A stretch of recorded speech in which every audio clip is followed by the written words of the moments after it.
Here today, since I've been in the Senate, which has been a little over 5 years, I think I've been the most steadfast voice in terms of whatever we want to do here. We shouldn't be borrowing it from our kids and our grandkids.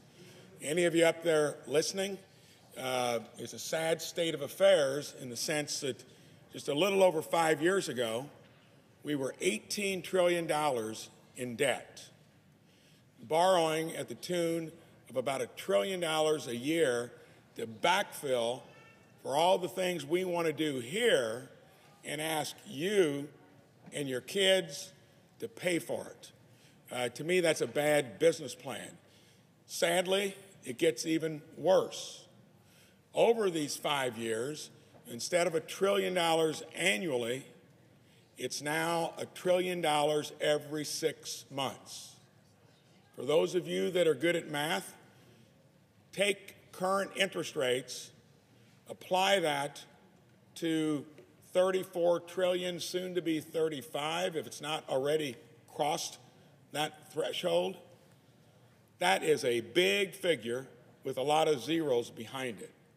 To put it in perspective, the interest on that alone is going to be about what we spend on defense in the next year, or the discretionary side of our budget. How we've ever gotten there, I don't know. We're going to be considering another package tomorrow, Friday, that takes the whole process of doing budgets, asking, do you really need it? Aren't there some places that we can surely get back to where we don't spend more than we take in?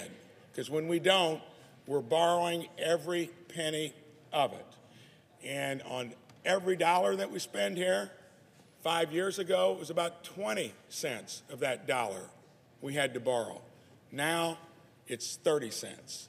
And the arithmetic, the numbers don't just go away. It'll be the single biggest thing all of you, this country, has to deal with over the next 5 to 10 years. And it's just starting to get to the point where it's going to literally break the back of the American public. Sooner or later, you won't have people lending us that money. Sooner or later, it's going to crowd out almost everything we do here. And it's shameful in my mind. I want to focus on one actually small part of it, but what is symbolic of what shouldn't be happening here. Earmarks. Earmarks are justified because we ought to be able to maybe do it better here, should have input in it, not let the executive branch do that.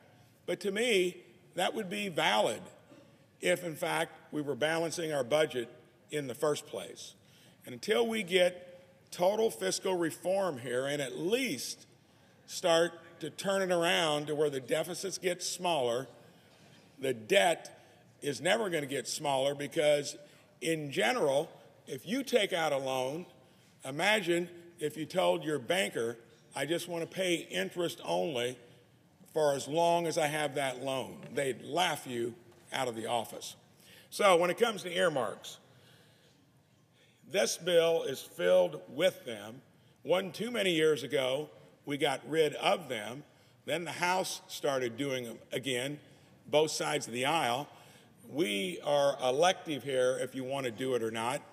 But to me, that's fine, not in the context that that's new money. Every earmark, you have to lend us the money, or maybe somebody overseas. Who knows what will do it down the road. It's got a lot of other stuff in it that you're not going to like in terms of policy that goes along with the spending. It's no wonder to me that Americans say, what is going on here? How are we going to change it? We're not going to change it until you demand it. Two simple things: term limits and a balanced budget amendment. Then it'd run like your households and most other governments around our own country. Madam President, I ask unanimous consent to strike the joint explanatory statement to accompany H.R. 4366, the Consolidated Appropriations Act 2024, that was printed in yesterday's record. Is there objection? Madam President? The senator from Washington. I object. Objection is heard.